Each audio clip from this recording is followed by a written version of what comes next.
नमस्कार अभिषेक, दर्शकों को भी प्रणाम। नमस्कार। प्रणाम। ये मेरा सौभाग्य है कि मनीष भैया फोन करते ही जब भी समय मिलता है रिस्पॉन्ड करते हैं और उस दिन कह देते हैं नहीं मैं आज तुम्हारे शो के लिए टाइम निकालूंगा। ये तब है जब मनीष भैया खुद अपने चैनल पे 3 से 4 शो करते हैं और उसमें रिसर्च में कितना टाइम लगता होगा, कितना मेहनत करते होंगे मनीष ठाकुर भैया, इसमें कोई संदेह नहीं है। फिर भी महीने में एक बार मुझे जरूर ये प्यार है छोटे भाई के प्रति, ये तो मैं मानता हूँ। अब 2 बार हो गया महीने में आज से। इसमें अच्छा आज से, ये तो अच्छी बात है, ये तो बड़ी बात है। मैं कुछ कह रहा हूं सर, आज जो सुप्रीम कोर्ट ने राहुल गांधी के बारे में कहा कि इनको अधिकतम सजा की, लेकिन मैंने महाभारत से एक छंद उठाया जहां पे एक युधिष्ठिर अधिकतम सजा ब्राह्मण को इसलिए देते हैं क्योंकि वो विद्वान होता है, समाज के सबसे उच्चतम पोजीशन पे है। राहुल गांधी के लिए यह कहना कि इनको सबसे उच्चतम सजा नहीं मिलनी चाहिए, मेरा काउंटर क्वेश्चन यह है सर कि एक ऐसा आदमी जो भविष्य में इस देश का प्रधानमंत्री बनता है और एक अगर जाति समुदाय विशेष के प्रति वैमनस्य का भाव रखता है, तब तो इससे मैक्सिमम से मैक्सिमम सजा होनी चाहिए। जी भैया। बिल्कुल अभिषेक, आप सही कह रहे हैं। तर्क तो की दृष्टि से सही बैठता है, लेकिन जब अदालती मामले में, जब अदालत में जब लोअर कोर्ट से लेकर सुप्रीम कोर्ट तक आमतौर पे मैटर जाता है, तो जो रिकॉर्ड है सुप्रीम कोर्ट का, उसमें आमतौर पे लोअर कोर्ट से सुप्रीम कोर्ट तक पहुंचते पहुंचते जो सजा है वो कम हो जाता है। ये एक तरह से 99.9% में आप देखते होंगे। तो मैं इसलिए नहीं चौंका इसलिए हूं अभिषेक, क्योंकि ये जो दर्जा दिया गया है ये मैटर लोअर कोर्ट से हाई कोर्ट सुप्रीम कोर्ट होते हुए नहीं पहुंचा। ये वीवीआईपी ट्रीटमेंट है हमारी न्यायपालिका का। ये हमारे और आपके जैसे आम लोगों के लिए नहीं है, ये राहुल गांधियों के लिए है, ये तिस्ता सीतलवारों के लिए है, ये पवन खेराओं के लिए है। ये दरअसल लोगों को समझ में थोड़ा कम आ रहा है इस चीज को कि राहुल गांधी को बरी नहीं किया गया। जिस तरह से कांग्रेसी जो है टमाटर बेच रहे हैं टेलीविजन चैनलों पे आके, जश्न मना रहे हैं कि मैं आया शेर आया टाइप, ये ऐसी कोई सजा पे रोक नहीं लगी है। मतलब राहुल गांधी बरी नहीं कर दिए गए हैं, केस चलता रहेगा। और एक चीज जो सुप्रीम कोर्ट की टिप्पणी है जिसपे चर्चा नहीं हो रही है, ना तो टेलीविजन चैनलों के रिपोर्टर्स एंकर्स अपने कोर्ट रिपोर्टर से पूछते हैं, इसमें गंभीर टिप्पणी सुप्रीम कोर्ट ने की है। कहा है, एक तरह से कह दिया कि आप हैबिचुअल क्रिमिनल हैं, आपका व्यवहार ऐसा रहा है।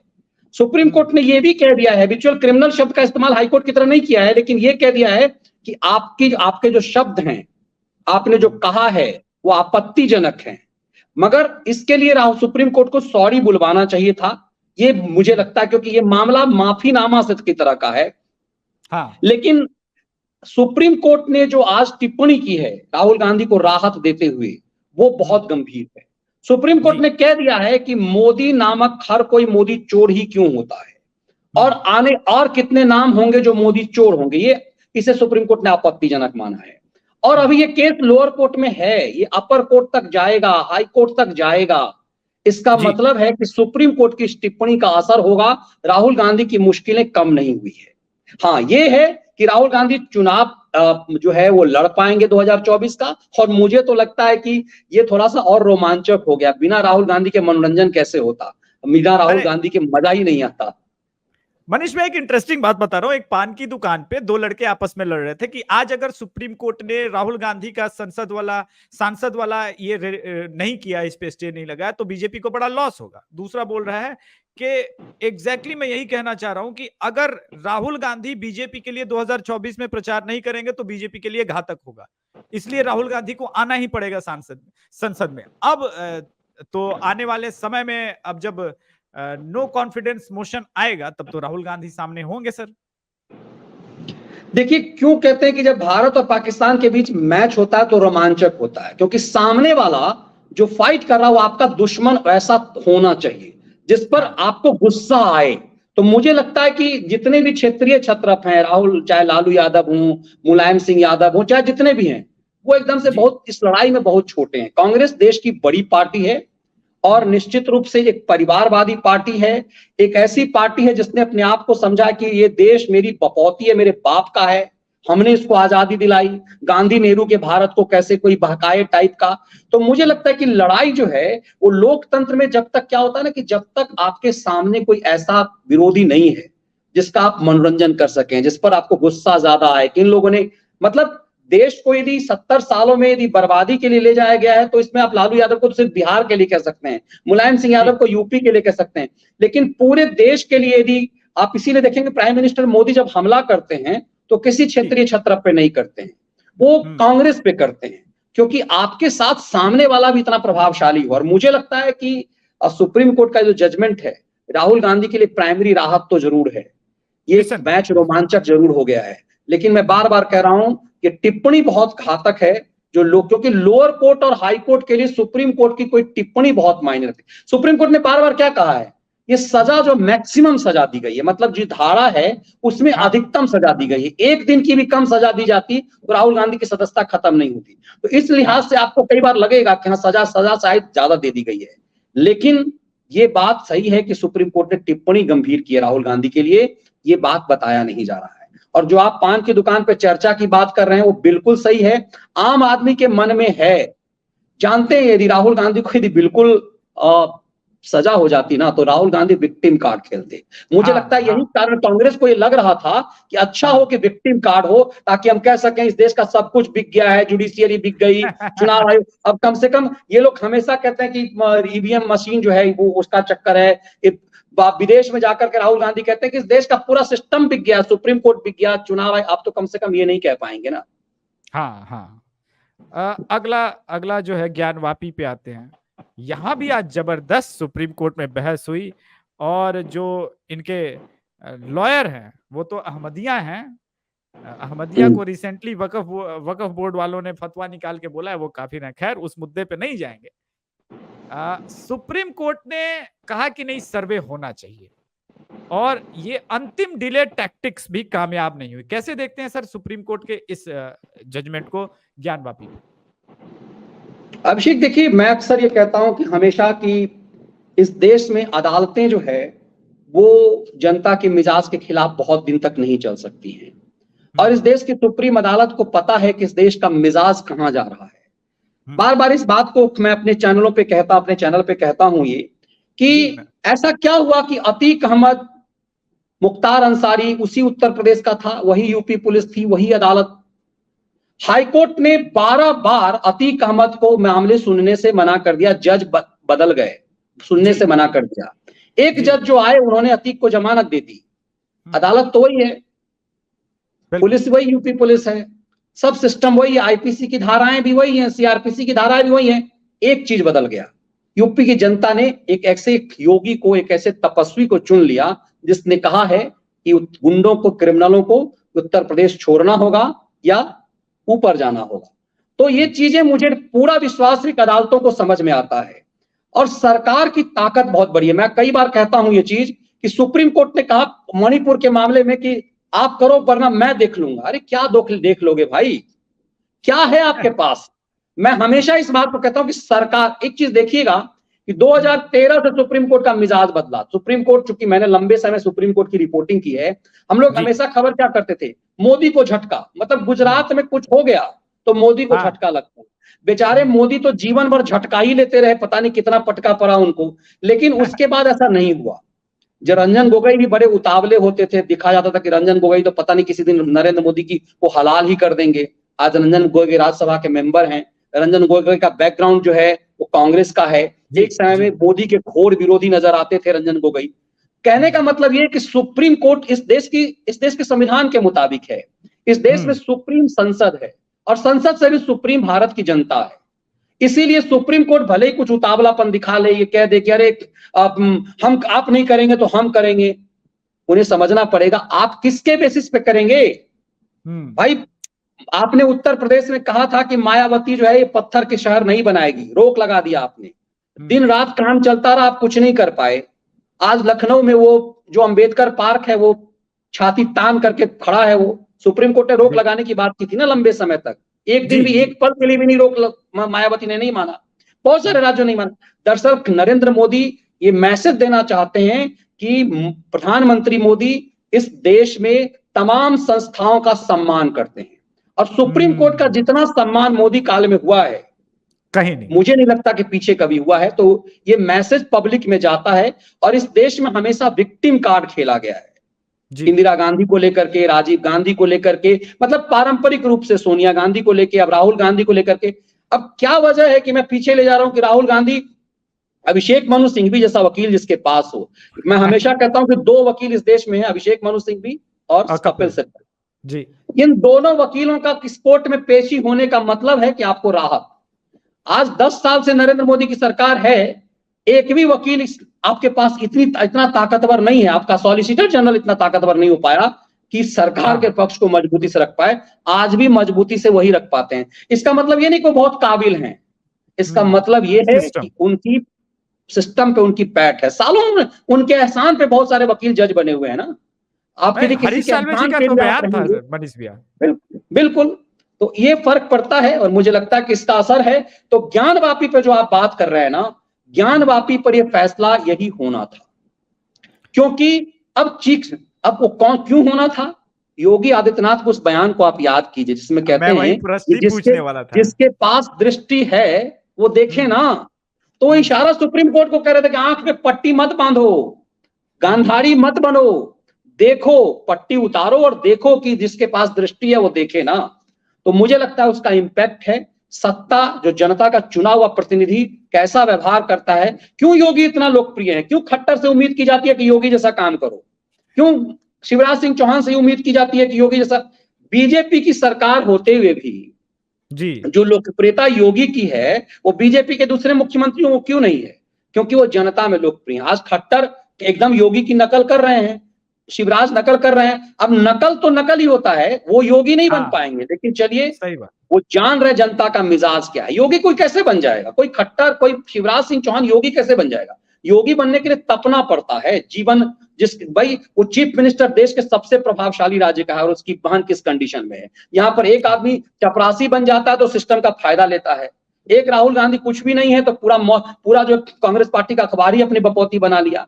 तो इसीलिए योगी बनना मुश्किल है, लेकिन खट्टर कम से कम प्रयास कर रहे हैं। अच्छा लग रहा है कि वो, तो कहने का मतलब ये है अभिषेक कि अब जो ज्ञानवापी पे जो हुआ है वो चीजें अब साफ कर गया है। आपके पास, आप विरोध किस आधार पे कर रहे हैं कि नहीं सर्वे नहीं होना चाहिए? क्यों भाई? चोर कहेगा नहीं मेरा पॉकेट मत चेक करो, मेरा पता, मेरी तलाशी। आपके घर में चोरी हो रही है, हमारे घर से कोई चोर निकला और हम पुलिस से कह रहे हैं चोर है, चोर कहेगा नहीं मेरी तलाशी मतलब। क्यों तलाशी क्यों नहीं ली जाएगी? तुम चोर हो, यदि चोर नहीं हो तो तलाशी के बाद साफ हो जाएगा। तो दरअसल अब तक क्या हुआ है, चोरों का, डकैतों का सम्मान इस देश में होता रहा है, इसीलिए ईमानदार लोग अपमानित हो रहे हैं। ये वक्त बदल रहा है, और अच्छी बात है कि कह रहे हैं ना कि अच्छे वक्त जो है, कल आना जो समय जो है वो अच्छा आ रहा है। अब आगे बढ़ते हैं कि इसमें एक पहली बार मैंने देखा कि मामला न्यायालय में है, और न्यायालय में होने के बावजूद एक स्टेट के मुख्यमंत्री इतने स्पष्ट ढंग से बोलते हैं। उसके बाद प्रयागराज, मतलब इलाहाबाद हाई कोर्ट का भी जजमेंट उसी प्रकार से आ जाता है, जिसपे साफ दिखता है कि वो छाप है उस स्टेटमेंट की। आपको कानून, मुझे लगा कि योगी जी का इशारा साफ था न्यायालयों को कि आप कानून सम्मत काम कीजिए और कानून को फॉलो कीजिए। कैसे देखते हैं? बिल्कुल, एकदम योगी का यही मैसेज था कि आप एहसान नहीं कर रहे हैं। आप सच से कैसे, आप आंख कैसे बंद कर लेंगे? जो सच सामने है वो दीवारें मैंने भी इतनी उम्र हो गई, मैं कभी बनारस जब गया भी स्टूडेंट लाइफ में एग्जाम देने के लिए, और ऐसे तो बस मंदिर में जाते थे हम लोग, उस समय कहां से कैसे किस गली से निकलते थे पता भी नहीं चलता था। अभी पिछले साल जब मैं गया बनारस, उसमें और आज में फर्क था। अब की बार जो मैं गया था अभी 4-5 महीने पहले, तो मुझे स्पेशल वीआईपी पास लेके जाना पड़ा, क्योंकि बहुत समय लग रहा था, और उसकी वजह से मैं जान पाया कि ज्ञानवापी है। क्योंकि जब वीआईपी पास से आप बाहर से अंदर से घुमा के, समय उसमें भी लगता है, लेकिन आप ज्ञानवापी के किनारे किनारे से जाते हैं। मैंने ज्ञानवापी देखा ही नहीं था अब तक, बस सुना था कि ज्ञानवापी मस्जिद, बगल में मस्जिद है, हम लोग देख ही नहीं पाते थे। बतौर रिपोर्टर भी जब बनारसी कवर करने गए तो शहर को देखा, गंगा किनारे गए, लौट आए, मंदिर में दर्शन किया, चले आए।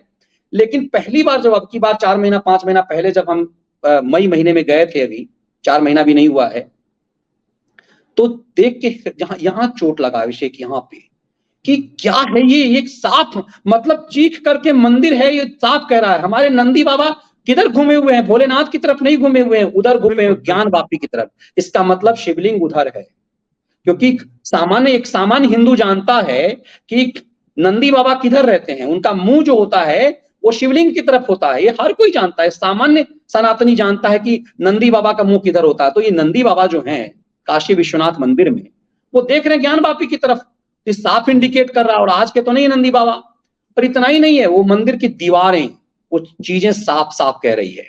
अब जो लोग अंदर गए हैं, जो ये सर्वेक्षक अंदर गए हैं, एएसआई की टीम अंदर गई है, जो वकील अंदर गए हैं, वो तो और कुछ बता रहे हैं।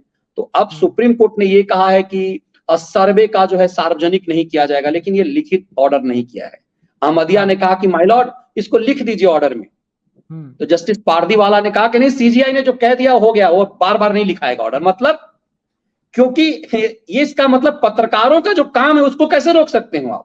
एक जर्नलिस्ट जो है वो सोर्स से यदि पता कर लेता है तो आप उसको कैसे रोक सकते हैं कि खबर, कल कोई कहेंगे खबर लीक हो गई, अरे पत्रकार को आप बांध दोगे क्या? उसका पेशा बंद कर दोगे क्या?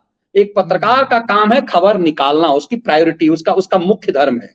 इसीलिए सुप्रीम कोर्ट ने बड़ी चालाकी में ये तो कह दिया कि सीलबंद लिफाफे में देंगे। बहुत सारे सीलबंद लिफाफे खुल जाते हैं, तो वैसे ही राफेल वाला खुल अगले 2-3 दिनों में चीजें सामने आ जाएंगी। जी।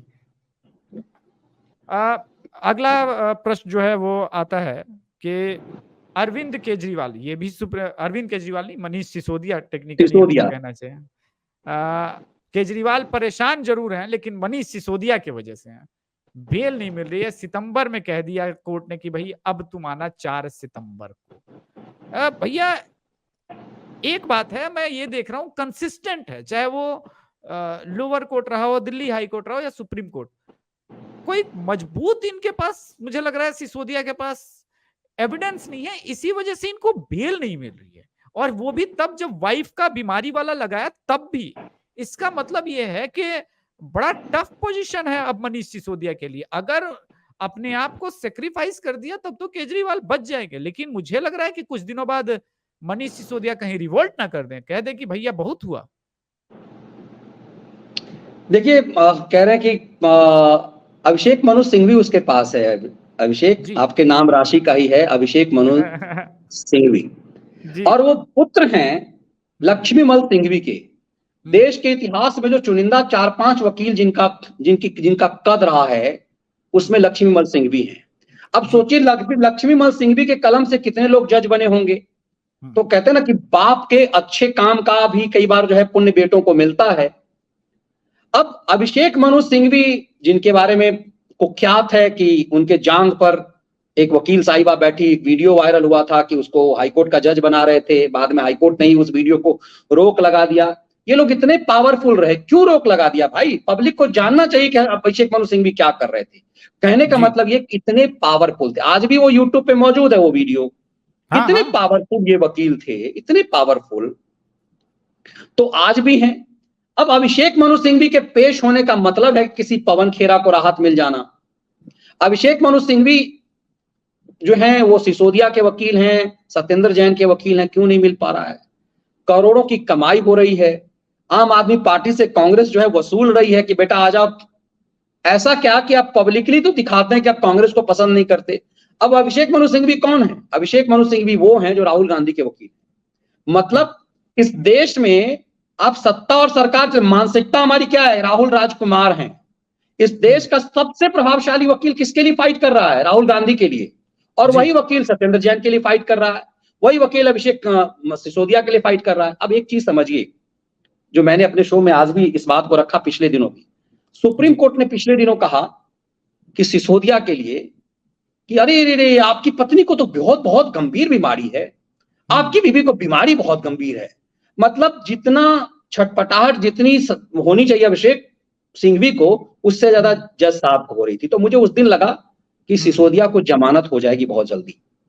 लेकिन आज जैसा झंड किया है सुप्रीम कोर्ट ने, वो एक बड़ा मैसेज, सामान्य बात नहीं है। यदि सुप्रीम कोर्ट को लगता है कि सिसोदिया की बीवी को बहुत गंभीर बीमारी है तो आज सुनना चाहिए था। लेकिन लड्डू जो है एक ही हाथ में मिलेगा ना। आज तो राहुल गांधी को लड्डू मिलना था, सुप्रीम कोर्ट के पास समय था। सुप्रीम हाँ। कोर्ट ने पूछा कि राहुल गांधी के लिए किजिरा कितनी देर करोगे? अभिषेक उसने कहा कि मैं 3 घंटा 20 मिनट करूंगा। सिंघवी ने जज साहब ने कहा कि नहीं 15-15 मिनट दोनों को मिलेगा, 15-15 मिनट दोनों करोगे। लेकिन 3 घंटा धीरा चला क्योंकि राजकुमार का मामला था। अब जब राहुल गांधी का मामला चल रहा हो, राहुल के ही वकील अभिषेक मनु सिंघवी भी हैं, राहुल के वकील भी सत्येंद्र अभिषेक मनु सिंघवी मनीष सिसोदिया के भी वकील हैं, तो भाई कहां जाएंगे वो? अपने मालिक के पास ही तो जाएंगे। तो आज सिसोदिया का कांड हो गया। आप समझ रहे हैं कि कैसे कांड होता है। दरअसल ये बहुत टेक्निकल चीजें हैं सुप्रीम कोर्ट की, जिसको समझना बहुत बारीकी, बहुत मुश्किल होता है। मतलब राहुल गांधी की राहत सिसोदिया के लिए आफत लेकर के आ गया। मतलब जिसकी पत्नी के लिए आप इतना परेशान थे मिलॉर्ड कि नहीं नहीं बहुत गंभीर बीमारी है, उसकी पत्नी की बीमारी को आज आपने गंभीरता से नहीं लिया।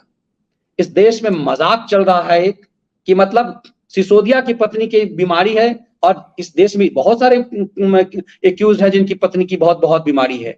इस देश में बहुत सारे लोग हैं जिनको सजा ऐसी हुई है। राहुल गांधी के लिए खास क्या, मैं फिर कहता हूं कि राहुल गांधी को आज जो राहत मिली है वो मिलनी थी। महत्वपूर्ण ये है कि जिस तरह से राहुल गांधी का केस इतनी तेजी में सुप्रीम कोर्ट तक पहुंच गया, 3 महीने के अंदर सुप्रीम कोर्ट तक पहुंचने में किसी केस को जीवन लग जाते हैं, लेकिन ये फर्क है। ओके, अगला हिस्सा बढ़े उससे पहले दर्शकों से निवेदन है, लगभग 2800 लोग लाइव देख रहे हैं 20-22 मिनट के अंदर, तो भैया चैनल को सब्सक्राइब कर लीजिएगा, वीडियो को लाइक कर लीजिएगा, क्योंकि आप लोग लाइक नहीं करते। चलिए कोई बात नहीं, आगे बढ़ते हैं। भैया मुझे लग रहा है कि ठीक है, धारा 370 पे आप 40 घंटे दे देते हैं, सुनवाई करते हैं, ठीक बात है, कोई बात नहीं, लेकिन 40 घंटे बर्बाद करने का आउटकम क्या है? ये तो कहीं ना कहीं मैं भी जानता हूं और आप भी जानते हैं कि इसका जजमेंट क्या आना है। तो क्या न्यायपालिका जो इस वक्त महत्वपूर्ण समय, जबकि इतने केसेस पेंडिंग है, इतना अधिक, मुझे लग रहा है कि अब तो ये महीना निकल जाएगा अगर 40 घंटे सिर्फ 370 पे बात होगी तो 60 घंटे। हाँ 60 घंटे, तो ये तो बहुत ज्यादा है ना मनीष भैया। इस तरह से तो लोगों का समय वेस्ट हो रहा है। कैसे देख रहे हैं कि मतलब चंद्रचूड़ जी के रीजन में जिस प्रकार की कुछ चीजें हो रही है जो अनावश्यक मुझे लगी, हो सकता है उनके पक्ष से ये आवश्यक हो, जैसे समान सेक्स पे बात हो जाना इंपॉर्टेंट था, एकदम जरूरी था, धारा 370 पे 60 घंटे, तो क्या कैसे देखते हैं आप इसको? देखिए 60 घंटा कहने के लिए है, अब मान लीजिए कि सिब्बल को 10 घंटा मिला है, तो क्या 10 घंटा खत्म होते सिब्बल चुप हो जाएंगे? हाँ वही 11 घंटा जाएंगे वो। हाँ। अब जिसको 40 मिनट मिला है, बहुत सारे वकील को 30 मिनट मिला है, तो क्या 30 मिनट में मान जाएंगे वो? बहुत सारे वकीलों को, सब आदमी तो सिब्बल नहीं है ना, तो सबको 10-10 घंटा मिल जाए। तो असल खेल तो दो जजों को मिला, 2 वकीलों को सिर्फ 10-10 घंटा मिला हुआ है, तो वो आगे जाएगा 60 घंटा, मतलब हो सकता है कि वो 70 घंटा जाए, मतलब कंट्रोल करेंगे। वैसे सीजीआई चूंकि कई मामले में बहुत सख्त हैं, और मतलब इस बात को, इसमें कोई दो मत नहीं है कि भारत के मुख्य न्यायाधीश बहुत काबिल वकील माने जाते रहे हैं, बहुत तेज तरार रहे हैं, बाप उनके फादर भी, इसमें उनकी योग्यता पे कभी कोई सवाल नहीं है, जितना एक एज ए लॉ जर्नलिस्ट के रूप में जितना मैं जानता हूं कि काबिल तो हैं, और बहुत ठसक और अकड़ वाले भी हैं। जो सुप्रीम कोर्ट बार एसोसिएशन को डंडा कर दे तो वो सामान्य, तो इसलिए बहुत जाने नहीं लगे। लेकिन कई बार ऐसा लगता है कि जिस देश में 72,000 केस सिर्फ सुप्रीम कोर्ट में पेंडिंग है, उस देश में इस 370 का सुनवाई होने के मायने ही समझ में नहीं आता। आगे क्या है वो तो नहीं पता। 4 साल से जिस कश्मीर में सुकून है, सरकार ने बताया लगभग 1,90,00,000 पर्यटक सिर्फ 2022 में कश्मीर गए। रिकॉर्ड जो रिकॉर्ड है, आज तक ऐसा हुआ ही नहीं। पत्थरबाजी इतिहास की घटना हो चुकी हुई है। तो ये बताता है कहीं ना कहीं कि सुप्रीम कोर्ट जो कुछ भी कर रहा है इस मामले में 370 में, अब पता नहीं क्यों कर रहा है, किसकी संवेदनाओं को, किन वकीलों की कमाई ज्यादा हो जाए, इसके लिए बहुत सारे वकील तो मालामाल हो जाएंगे इस 60 घंटे में, तो क्योंकि मुफ्त में तो वकील लड़ेंगे नहीं, किसी न किसी के तो अब कहां से पैसा आ रहा है, क्या हो रहा है। सबसे अहम बात है कि जो जिस देश ने 370 को सहर्ष स्वीकार किया है, उस देश में उसके खिलाफ इस याचिका का आना ही अपने आप में कहीं ना कहीं और कई तरह के सवाल। जी ओके भैया, आखिरी प्रश्न, जब यूयू ललित साहब थे सिर्फ 70 दिनों के लिए थे, जिस प्रकार से उन्होंने केसेस को हैंडल करने का प्रयास किया और एक साथ बहुत सारे केसेस 70 दिन में निपटा दिए कि कपिल सिब्बल को बोलना पड़ा ये तो हिटलरगिरी कर रहे हैं। और अब आपने कहा कि चंद्रचूड़ जी वाकई काबिल है, मैं इस बात से बिल्कुल डिनाई नहीं करता, लेकिन फंक्शनिंग में एक जनता भी तो असेस करेगी ना कि ये अंतर तो आ रहा है कि देखिए, वकील जो है तमाशा बना रहे हैं। आपकी काबिलियत तो नेशन के काम आनी चाहिए, तब काबिलियत है ना। विद्वान तो बहुत लोग होते हैं, काबिलियत मैंने उनकी योग्यता पर कहा, लेकिन आपकी काबिलियत से समाज को, देश को कितना फायदा होता है वो महत्वपूर्ण है। विद्वान काबिल तो ओसामा बिन लादेन भी था, काबिल तो बहुत लोग होते हैं, बहुत काबिल इंजीनियर था वो। जितने भी आतंकवादी होते हैं, मैं तुलना नहीं कर रहा हूं किसी से, लेकिन काबिलियत और नेशन के काम आने में फर्क है। और इसी बात को समझिए, इसी सुप्रीम कोर्ट में कपिल सिब्बल ने कहा था कि 50 साल से मैं सुप्रीम कोर्ट आ रहा हूं, इतना बुरा दौर सुप्रीम कोर्ट का नहीं हुआ। सुप्रीम कोर्ट का इससे ज्यादा अपमानना क्या हो सकती है? मतलब उनके पक्ष में सिर्फ जजमेंट आना चाहिए, वरना जो जस्टिस गोगोई ने कहा था सुप्रीम कोर्ट फिक्सरों के कब्जे में है। इन लोगों से जजों को बहुत, देखिए कोई भी इंसान, एक गाना है ना कि सबसे पत्थर वो मारे पहले जिसने पाप ना किया हो। तो जो हम लोग जो एक सामान्य प्राणी है ना, वो कहीं ना कहीं गलती लाइफ में किए ही होते हैं, और खास के वकालत के पेशे से जज में आने तक। तो कपिल सिब्बल जैसे भाग लोग हर किसी का जो है नब्ज जानते होते हैं, जो इतने दिनों तक सिस्टम में होते हैं। तो इसीलिए किसी सिब्बल के खिलाफ किसी जज का जाना बहुत मुश्किल होता है। चलिए ठीक, धन्यवाद मनीष भैया। कुछ सवाल हैं वो मैं दर्शकों के ले लेता हूं। और बहुत बहुत धन्यवाद अभिषेक।